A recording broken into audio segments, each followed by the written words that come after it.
ಸ್ನೇಹಿತರೆ, SSLC ಪರೀಕ್ಷೆ 3ಕ್ಕೆ ಸಂಬಂಧಪಟ್ಟ ಕೆಲವೊಂದಿಷ್ಟು ಮಾಹಿತಿಯನ್ನು ಇವತ್ತು ನಾನು ನಿಮಗೆ ತಿಳಿಸ್ಕೊಡ್ತೇನೆ.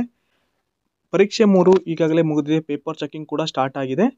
ಪೇಪರ್ ಚೆಕಿಂಗ್ ಎಲ್ಲ ಮುಗಿದು ಮಾರ್ಕ್ಸ್ ಎಲ್ಲ ಎಂಟ್ರಿ ಆದಮೇಲೆ ನಿಮ್ಮೊಂದು ರಿಸಲ್ಟನ್ನು ಅನೌನ್ಸ್ ಮಾಡ್ತಾರೆ. ರಿಸಲ್ಟ್ ಡೇಟನ್ನು ಡಿಕ್ಲೇರ್ ಮಾಡ್ತಾರೆ. ಈ ವಾರ ಎಂಡ್ ಅಥವಾ ಮುಂದಿನ ವಾರ ನಿಮ್ಮೊಂದು ರಿಸಲ್ಟ್ ಕನ್ಫರ್ಮ್ ಆಗಿ ಬರುತ್ತೆ. ಸ್ನೇಹಿತರೆ, ಈ ಒಂದು ಪರೀಕ್ಷೆ 3ರಲ್ಲಿ ಗ್ರೇಸ್ ಮಾರ್ಕ್ಸ್ ಕೊಟ್ಟಿದ್ದಾರಾ ಇಲ್ವಾ ಅನ್ನೋ ಒಂದು ಮಾಹಿತಿಯನ್ನು ಇವತ್ತು ನಾನು ನಿಮಗೆ ತಿಳಿಸ್ಕೊಡ್ತೇನೆ. ಹಾಗೆಯೇ ಪಾಸಿಂಗ್ ಮಾರ್ಕ್ಸ್ ಕಡಿಮೆ ಮಾಡಿದಾರಾ ಇಲ್ವಾ ಅನ್ನೋ ಒಂದು ಮಾಹಿತಿನೂ ಕೂಡ ಇವತ್ತಿನ ವಿಡಿಯೋದಲ್ಲಿ ನಾನು ನಿಮಗೆ ತಿಳಿಸ್ಕೊಡ್ತೇನೆ. ವಿಡಿಯೋನ ಸ್ಕಿಪ್ ಮಾಡದೆ ಕೊನೆವರೆಗೂ ನೋಡಿ. ಸ್ನೇಹಿತರೆ, SSLC ಬೋರ್ಡ್ ಕಡೆಯಿಂದ ಗ್ರೇಸ್ ಮಾರ್ಕ್ಸ್ ಬಗ್ಗೆ ಯಾವುದೇ ರೀತಿ ನೋಟಿಸ್ ಬಂದಿಲ್ಲ. ಸೊ ಇಲ್ಲಿ ನಿಮಗೆ ಯಾವುದೇ ಕಾರಣಕ್ಕೂ ಕೂಡ ಈ ಒಂದು ಗ್ರೇಸ್ ಮಾರ್ಕ್ಸ್ ಸಿಗಲ್ಲ. ಈ ಒಂದು SSLC ಪರೀಕ್ಷೆ 3ರಲ್ಲಿ ಗ್ರೇಸ್ ಮಾರ್ಕ್ಸ್ ನಿಮಗೆ ಸಿಗಲ್ಲ.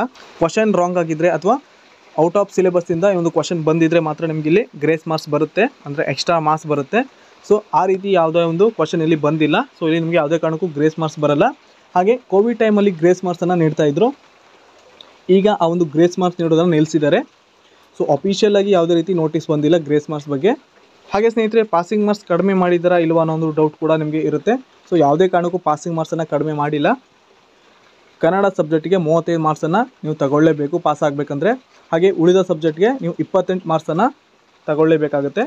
ಸೊ ಈ ಒಂದು ಮಾರ್ಕ್ಸನ್ನು ತಗೊಂಡ್ರೆ ನೀವು ಈಸಿಯಾಗಿ ಪಾಸ್ ಆಗ್ತೀರಾ. ಹಾಗೆ ಸ್ನೇಹಿತರೆ, ಇಲ್ಲಿ 2 ಅಥವಾ 3 ಮಾರ್ಕ್ಸ್ ಕಡಿಮೆ ಇದ್ದರೆ ಆ ಒಂದು ಮಾರ್ಕ್ಸನ್ನು ನೀಡಿ ಪಾಸ್ ಮಾಡೋ ಚಾನ್ಸಸ್ ತುಂಬ ಜಾಸ್ತಿ ಇರುತ್ತೆ. ಸೊ ನೀವು ಇಲ್ಲಿ ತಲೆ ಕೆಡಿಸ್ಕೊಳ್ಳೋ ಅವಶ್ಯಕತೆ ಇಲ್ಲ. 1-2 ಮಾರ್ಕ್ಸನ್ನು ನಿಮಗೆ ಇಲ್ಲಿ ಫೇಲ್ ಮಾಡಲ್ಲ. ಆ ಒಂದು 2 ಮಾರ್ಕ್ಸನ್ನು ಹಾಕಿ ನಿಮ್ಮೊಂದು ರಿಸಲ್ಟನ್ನು ಪಾಸ್ ಮಾಡ್ತಾರೆ. ಹಾಗೆ ಸ್ನೇಹಿತರೆ, ಇಲ್ಲಿ ಪೇಪರ್ ಚೆಕಿಂಗ್ ಮಾಡುವಾಗ ನೀವು ಕ್ವಶನ್ಗೆ ಸಂಬಂಧಪಟ್ಟಂತಹ ಆನ್ಸರನ್ನು ಬರೆದಿರಬೇಕು. ಅಂದರೆ ಫುಲ್ ಡೀಟೇಲಾಗಿ ಬರೆದಿರ್ಬೇಕಂತ ಏನಿಲ್ಲ. ಸ್ವಲ್ಪ ಆ ಒಂದು ಕ್ವಶನ್ಗೆ ಮ್ಯಾಚ್ ಆಗೋ ರೀತಿ ಇರಬೇಕು. ಆನ್ಸರು ಸಂಬಂಧಪಟ್ಟಿರುವಂಥ ಆನ್ಸರನ್ನು ಮಾತ್ರ ಬರೆದಿರಬೇಕು. ಇಲ್ಲಿ ಬೇಡದೇ ಇರುವಂಥ ಆನ್ಸರ್ ಬರೆದಿದ್ರೆ ನಿಮಗೆ ಮಾರ್ಕ್ಸ್ ಕೊಡಲ್ಲ. ಸೊ ಆ ಒಂದು ಕ್ವಶನ್ಗೆ ಸಂಬಂಧಪಟ್ಟಿರುವಂಥ ರಿಲೇಟೆಡ್ ಇರುವಂಥ ಆನ್ಸರನ್ನು ಬರೆದಿದ್ರೆ ನೀವು ಮಾರ್ಕ್ಸನ್ನು ತಗೋತೀರಾ. ಯಾರೆಲ್ಲ ಈ ಒಂದು SSLC ಪರೀಕ್ಷೆ 3ಅನ್ನು ಬರೆದಿದ್ರು ಅವರೆಲ್ಲರೂ ಕೂಡ ಪಾಸ್ ಆಗಲಿ. ಈ ಒಂದು 3ನೇ ಅಟೆಂಪ್ಟಲ್ಲಿ ಎಲ್ಲರೂ ಕೂಡ ಪಾಸ್ ಆಗಲಿ. ಸ್ನೇಹಿತರೆ, ನೀವು ನಮ್ಮೊಂದು ಚಾನಲ್ನ ತಪ್ಪದೆ ಸಬ್ಸ್ಕ್ರೈಬ್ ಮಾಡ್ಕೊಂಡಿರಿ. ಬೆಲ್ಲೈಕನ್ ಕೂಡ ಆಲ್ ಅಂತ ಸೆಲೆಕ್ಟ್ ಮಾಡಿರಿ.